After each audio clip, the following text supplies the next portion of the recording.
Every morning at dawn, I walk miles for the water and firewood my family needs. I prepare the breakfast. I get my son ready for school.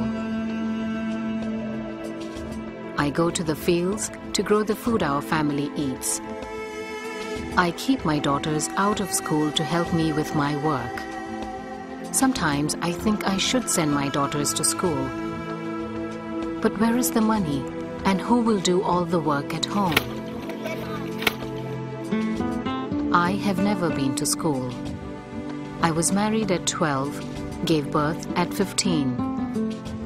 My child was born at home, and I have never seen a doctor. My husband moved away 5 years ago to earn money, but he can barely pay to live in the city. So we are left on our own. I keep my daughter inside the home to protect her honor. When the male elders meet to make the decisions for the village, they certainly never ask women's opinion, even though we are the ones who know what needs to be done. This has been the tradition. Women are assigned virtually all the work to take care of the family, yet we have no voice. People refer to me as someone's daughter, or someone's wife, or someone's mother. Nobody ever calls me by my name. Then there was a day I will never forget. The Hunger Project came to my village. All the men and women of the village came together. But this time, the women did not sit in back. We were asked to sit in front. The workshop was led by volunteers called animators. We discovered that we matter. We created a vision for how we want our village to be. Clean water, better crops, schools. This time, the voice of both women and men counted. But could we do something about this ourselves? Many people were skeptical. Usually we wait for the government to do things, and they never do. We had lost hope. Yet, when we really confront the truth, when we really thought things through, we discovered that we can take action ourselves. Some truly took a stand to make it happen, and I was one who did. We set priorities. We made our action plan. We felt free. One priority we women pushed for was water. We spent hours every day carrying water. So as a village, we had a hand pump installed for a well near our homes that all of us could use. We wanted better crops. No government extension worker ever visited our village. We made it our business to make sure he did. We built an irrigation system, so we are not dependent on scarce rainfall. We were able to grow enough food to sell and started earning money. We have many more priorities now. We are planting a village woodlot so we women and our daughters don't have to walk miles carrying firewood. I just cannot tell you how heavy that wood is.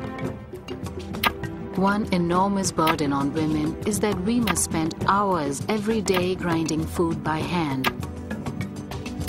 By all borrowing money together, we bought the machine that grinds food in minutes. With more time, I am taking literacy and numeracy classes.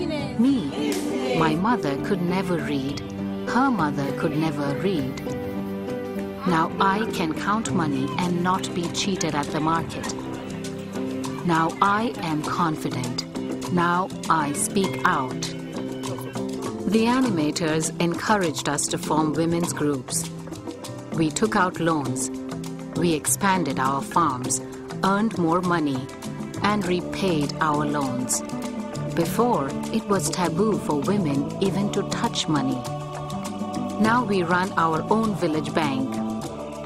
My husband has returned from the city. He now works with us in our business. With more income, we eat better and keep our daughters in school. We learned about HIV/AIDS. The animators did plays where we saw how it really is here. The men are raised to have sex with many women, and we women are raised to never say no to sex, even when it's not safe. Our people are dying in their most productive years because of how we were raised as men and women. We took a stand to change this, both the women and men. Our health committee launched a campaign.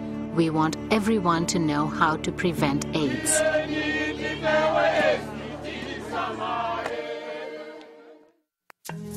My world is getting bigger. All the villages in our area are beginning to work together through the Hunger Project. This past year, we built an epicenter. We now have nurses within walking distance for every villager. There are nutrition classes, skills trainings, a community farm where we learn how to grow new crops and to use compost for better yields. We women are empowered. This doesn't mean someone gave us power. It means that we stand up for ourselves and claim what is rightfully ours. Education, healthcare, freedom to travel, voice in decision-making. These past 3 years have been amazing. I became an animator. I ran for local government and won. Every step of the way, there was training and partnership from the Hunger Project. I am a respected leader in my community.